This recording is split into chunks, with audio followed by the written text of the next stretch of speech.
জীবনে প্রথমবার গেলাম এত বড় রেস্টুরেন্টে বার্থডে সেলিব্রেশন করতে। আজকে ছিল পিয়ার বার্থডে সেলিব্রেশন, তাও আবার এত বড় রেস্টুরেন্টে। আজকে কিন্তু আমার মেয়ের পরীক্ষা ছিল, পরীক্ষা দেওয়ার পরে আমরা কিন্তু রেডি হয়ে পড়েছি সন্ধ্যাবেলা সবাই মিলে। কোথায় যাচ্ছি একটু ওয়েট করো, সবই বলছি। এই যে রেডি হয়ে পড়েছি, এখন কিন্তু আমরা বেরোবো। আমাদের টাইম ছিল 7টার সময়, কিন্তু তারপরেও দেখো 7:30 বেজে গেছে। ওরা আসতে একটু লেট করেছে। আজকে হচ্ছে আমার দেওরের বউর জন্মদিন, সেই জন্য কিন্তু সেটা পালন করা হবে কৃষ্ণনগর মাদার হাটসে। আমি কিন্তু জীবনে প্রথমবার এত বড় রেস্টুরেন্টে, তাও এত দূরে যাচ্ছি রাত্রেবেলা ডিনার করতে। তাই জন্য কিন্তু খুবই এক্সাইটেড। এই যে আমাদের গাড়িও চলে এসেছে, এখন কিন্তু আমরা বেরোবো। আমাদের দুজনের সঙ্গেই কিন্তু দুটো বাচ্চা রয়েছে। আমি কিন্তু এখন প্রিয়াকে উইশ করে দিলাম, ওরই আজকে বার্থডে। আমার ভিডিওটা দিতে একটু লেট হয়ে গেছে, কি আর করবো, যাই হোক এখনই একটু কষ্ট করে দেখে নাও। আজকে এতটা ঠান্ডা পড়েছিল কি বলবো, সবাই কিন্তু একদম গুটিসুটি মেরে এই যে গাদাগাদি করে বসেও পড়েছি। ফাইনালি কিন্তু আমরা কৃষ্ণনগর পৌঁছে গেছি, এখন আমরা ওই রেস্টুরেন্টে ঢুকবো। চলো আজকে তোমাদের সঙ্গে রেস্টুরেন্টের অভিজ্ঞতা বলবো, আর কেমন খাওয়া দাওয়া করলাম সেটাও শেয়ার করব। গাড়ির ভিতর ছিলাম, এতটা ঠান্ডা পড়েছে বুঝতে পারিনি, এখন বেরিয়ে এতটা শীত লাগছে। এখানে গাড়ি পার্কিং করা হবে, তাই জন্য সেইখানে দেখছিল, আর আমি এখানে দাঁড়িয়ে কিছু ভিডিও নিচ্ছিলাম। সিঞ্জিনি কিন্তু ওর বোনকে কোলে নিয়ে ব্যস্ত, আর কি ও হাসছে। বাচ্চারা কিন্তু বাচ্চাদের খুবই ভালোবাসে, এটা দেখেই বোঝা যাচ্ছে। বোনকে পারে কিনা ফেলে দেয়, তাই জন্য কিন্তু আমরা একটু পরেই নিয়ে নিলাম, ওর মাই নিয়ে নিল। আমরা কিন্তু এই পেট্রোল পাম্পেই আমাদের গাড়িটা রাখবো। আর এই যে দেখো মাদারসাট লিখাই আছে, আর এখানে ক্রিসমাসের কিছু একটা করেছে, দেখো কত সুন্দর ডেকোরেশনটা, ভালোই লাগছিল। আমার বরমশাইকে কত করে বললাম যে একটা ছবি তুলে দাও, ও তো ব্যস্ত হয়ে ওদিকেই চলে গেল। বললো আগে রেস্টুরেন্টে ঢোকো, তারপরে বেরোনোর পরে একটা ছবি তুলে দেবো। ওই যে পরে আর পরেই হয়। তারপরে কিন্তু আমরা সবাই মিলে এখন রেস্টুরেন্টের মুখে দাঁড়িয়ে আছি, এখন গেটে ঢুকবো। আমরা কিন্তু আগে থেকেই টেবিল বুক করে রেখেছি, কোথায় বসবো না বসবো। প্রথমে ঢোকার সঙ্গে সঙ্গে আমাদের এরকম একটা মেনু কার্ড দিয়ে দিল। তারপরে কিন্তু পিয়া ডিসাইড করছিল কি নেওয়া হবে না হবে। আর মাদারসাটের সব থেকে বেশি আকর্ষণীয় জিনিস হচ্ছে এই জিনিসটা। এই জিনিসটা দেখার জন্যই মানুষ আর কি দূর দূরান্ত থেকে আসে। আমরা প্রথমে ভেবেছিলাম এই জায়গাটা বসতে পারবো, কিন্তু এই জায়গাটা পুরো ফুল ছিল, তাই জন্য কিন্তু এখানে বসতে পারিনি। পরে আরেকটা রুমে আমরা গিয়ে বসলাম। এটা দেখে জানো তো, আমার দেওরের মেয়ে এতটা ভয় পেয়েছে, ও তো পুরো চেঁচানো শুরু করে দিয়েছে।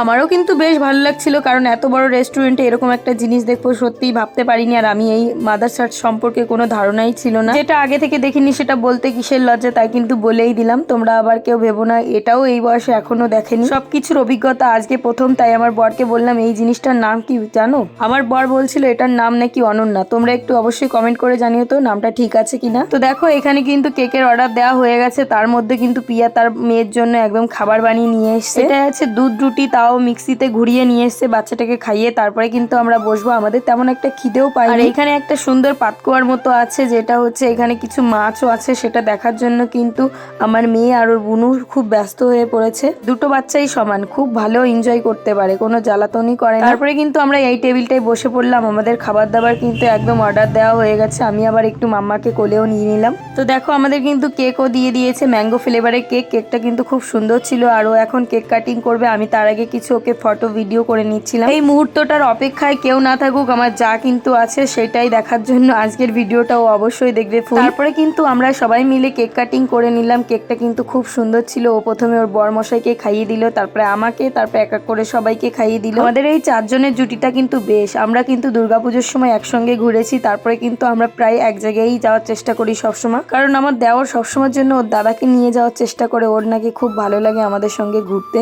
আর বাচ্চারা তো কিন্তু কেক পছন্দই করবে। তারপরে দেখো আমরা সবাই মিলে এইরকম এক এক ভাগ করে কেক খাওয়া শুরু করে দিলাম। এখানে অর্ডার দেওয়া হয়েছিল একটা স্যুপ, যেটা হচ্ছে মাশরুমের। তার ভিতর কিন্তু পিয়া তার মেয়েকে খাইয়ে দিচ্ছে। তার ভিতর কিন্তু আমরা কেকও খাওয়া শুরু করে দিলাম। এই যে দেখো কেক কিন্তু খুব টেস্টি ছিল, তার ভিতর ওর মেয়েকেও খাওয়াচ্ছে। আমরা অর্ডার দিয়েছিলাম ললিপপ, সঙ্গে ছিল মাশরুমের স্যুপ, আর হচ্ছে হান্ডি মাটন, সঙ্গে ছিল রাইস। তো আমরা কিন্তু এইসব জিনিস আগে কখনো খাইনি। এই ললিপপটা খেয়েছি, কিন্তু এই যে মাশরুমের যে স্যুপটা, এটা কিন্তু কখনো খাইনি। এর ভিতর বাঁধাকপি, ফুলকপি, কি সব মাশরুম দেওয়া ছিল। আমার কিন্তু একদমই পার্সোনালি পছন্দ হয়নি। যারা আর কি কাঁচা কাঁচা সবজি খেতে পছন্দ করে তাদের কাছে খুবই ভালো লাগবে। আর এদিকে কিন্তু আমার বড়ও বলছিল ভালো হয়েছে, কিন্তু ওটা নাটক করে। কিন্তু এই স্যুপটার ভিতর মনে হচ্ছিল ভিনিগার দেওয়া, একটু টক টক ফ্লেভারের লাগছিল। গরম গরম খারাপ লাগছিল না, কিন্তু ওই সবজিগুলো একদমই খেতে পারছিলাম না। তারপরে কিন্তু আমাদের মেন কোর্স চলে এসছে। দেখো এখানে একটা স্যালাড দেওয়া হয়েছে, তারপরে এখানে চিলি পনির দেওয়া হয়েছে, সরি চিলি পনির না, চিলি মাশরুম, আর সঙ্গে ছিল হান্ডি মাটন।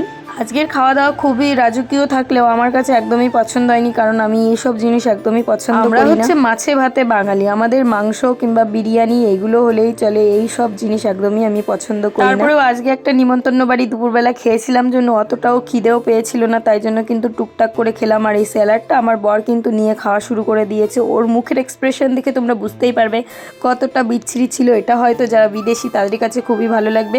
আর এদিকে কিন্তু আমার বর সব না খেয়ে ফেলে দিল। আমি কিন্তু ভিডিওর জন্য একটুখানি খাওয়ার চেষ্টা করছিলাম। দেখো কতটা পরিমাণে লেটুস পাতা মুখে নিয়ে ভরে দিলাম, তারপরে কিন্তু কষ্ট করে হলেও খেয়ে নিয়েছি। আমরা কিন্তু এখানে প্রায় 9:30 পর্যন্ত খাওয়া দাওয়ায় ব্যস্ত ছিলাম। মানে এখানে ঢুকেছি 9টার সময়, 9:30 10টা বেজে গেছে আমাদের অর্ডার নিতে নিতে। তারপরে খাওয়া দাওয়া করে দেখো আমাদের প্লেটের অবস্থা, একদম সব কিছুই ছিল, কেউ তেমন বেশি একটা খেতেই পারিনি। তারপরে এখানে কিছু ফটো তুলবো, তার জন্য কিন্তু আমরা চারিদিকটা ঘুরে দেখছিলাম, কারণ এইরকম এত দূরে রেস্টুরেন্টে আসা হয়তো আমাদের হতোই না।